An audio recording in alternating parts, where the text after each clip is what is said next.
Afghanistan's lifeline is being cut, but not by bombs. The real enemy? Your smartphone. In June 2024, the Taliban issued a decree, initially targeting government workers, that has since cascaded into a silent war against the very technology keeping millions alive. This isn't about state security, it's about control, and the consequences are devastating. What happens when a government bans the devices its people rely on for health, money, and even emergency aid? This isn't just a policy shift, this changes everything for a nation already on the brink. In June 2024, Afghanistan's Taliban administration issued a sweeping smartphone ban. It first targeted government employees, judges, police, and military personnel. The decree came without warning, shocking officials across the country. Military courts in 8 zones enforced the decree. Violators faced immediate confiscation and destruction of their devices, plus Sharia punishment. It wasn't a slow rollout, it abruptly cut communication for thousands. Government offices instantly became paralyzed, and fear spread widely. The stated aim was vague, hinting at security concerns. Yet the immediate impact delivered a profound jolt to daily life. It forced the once fragile digital infrastructure into sudden retreat. Soon the scope stretched beyond official circles, casting a shadow over every citizen. What began as a targeted ban for civil servants, it quickly turned into an ad hoc, unpredictable crackdown on all Afghans. Reports from inside Afghanistan indicated the ban lacked a clear nationwide announcement for civilians. Authorities arbitrarily applied it in various cities and provinces. Online videos showed Taliban officials smashing devices, often publicly. This instilled terror and confusion among ordinary citizens. The expansion reached medical workers, school teachers, students, and women. It signaled a far more insidious agenda than simple government oversight. It hinted at a systematic dismantling of digital connectivity. This created an atmosphere where a simple smartphone could mean punishment, but the regime's true motive runs far deeper. Smartphones have served as an indispensable lifeline across Afghanistan. They form a fragile support system for millions. Over 70% of Afghans rely on platforms like WhatsApp for critical daily functions. Families consult doctors remotely. They bridge vast distances and dilapidated infrastructure. They arrange transport to distant clinics. They transfer money from relatives abroad. They document instances of abuse or injustice. Authorities deny traditional schooling for many girls and women. Smartphones provide their only education access. People built this digital network from necessity and resilience. It supports survival in a nation often on the brink. However, the numbers tell another story.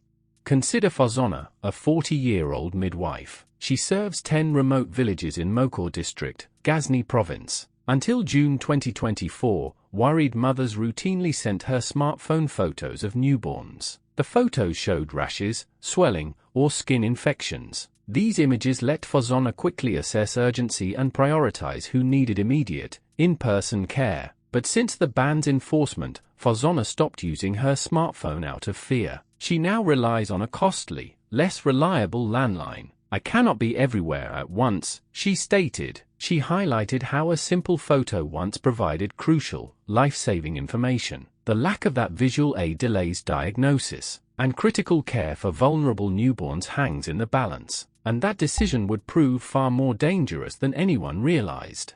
Fazona's predicament is not isolated. It shows a health system teetering on the brink. Across Afghanistan, health workers depend on smartphones to receive patient information. They also use them to coordinate emergency responses and manage limited resources. International aid organizations are crucial for delivering medical supplies and humanitarian assistance. They rely heavily on WhatsApp for secure and efficient communication. They need this to communicate with local teams in remote areas. Without this digital infrastructure, the already strained healthcare system faces catastrophic delays and inefficiencies. This directly jeopardizes the lives of millions, particularly women and children. The ban goes beyond mere inconvenience. It directly assaults the nation's capacity to heal itself. But that's not the real reason.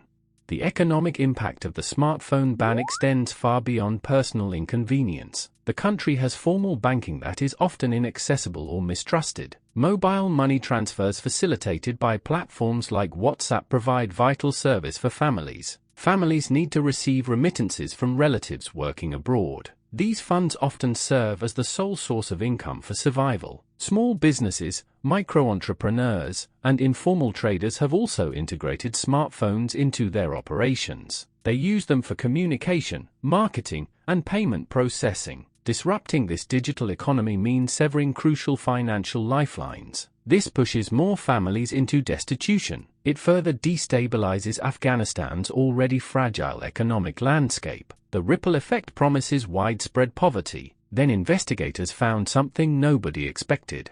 The Taliban stated rationales for the smartphone ban cite security concerns. They also cite prevention of immoral content and the desire to uphold Islamic principles. Yet the reality shows a stark contrast. The regime claims to protect its citizens from external influences or internal threats, but the ban overwhelmingly targets technologies used for essential services, not illicit activities. This narrative serves as a thinly veiled justification for a deeper agenda. That deeper agenda means absolute information control. By limiting access to independent news, communication, and documentation, the Taliban can more effectively. It suppresses dissent and controls narratives. It prevents the outside world from witnessing the true conditions within Afghanistan. What happened next shocked even the insiders.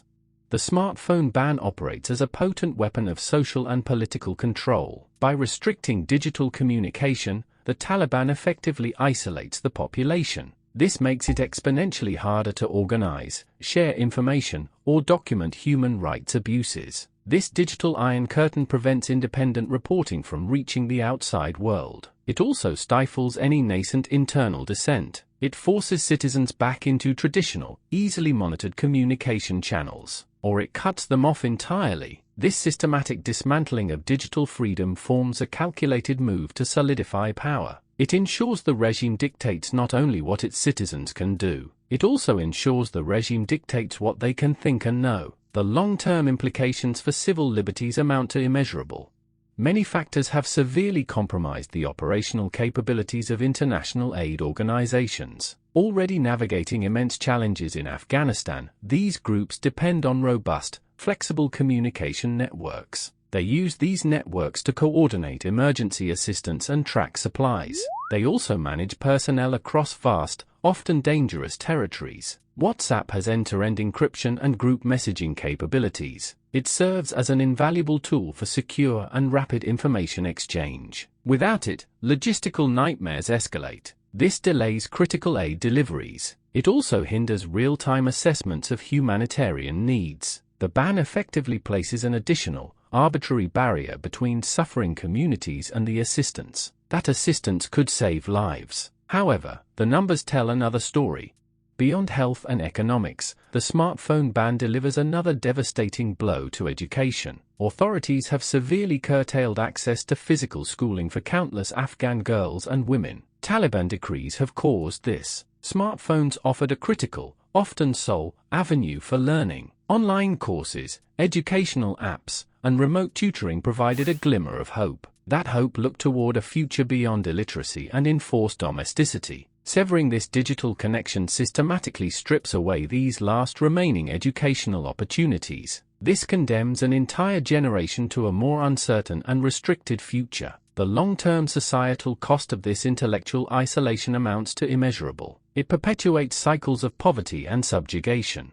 Despite the Taliban's draconian measures, the human spirit for connection and survival persists. Reports indicate a burgeoning black market for hidden, unregistered phones. Ingenious methods of communication are emerging in the shadows. People are adapting and finding ways to circumvent the ban. They do this even at great personal risk. This quiet resistance, born of necessity, highlights futility of severing a population's digital lifeline. This applies in the 21st century. While the ban imposes immense hardship, it also fuels a determination to remain connected. This illustrates that even the most oppressive regimes struggle to extinguish human need. It also shows they struggle to extinguish the need for information and communication. This forces a constant cat-and-mouse game across the digital landscape. Remember that lifeline we spoke of at the start? The one being cut, not by bombs? Now you understand the true cost of the digital blackout and why it matters.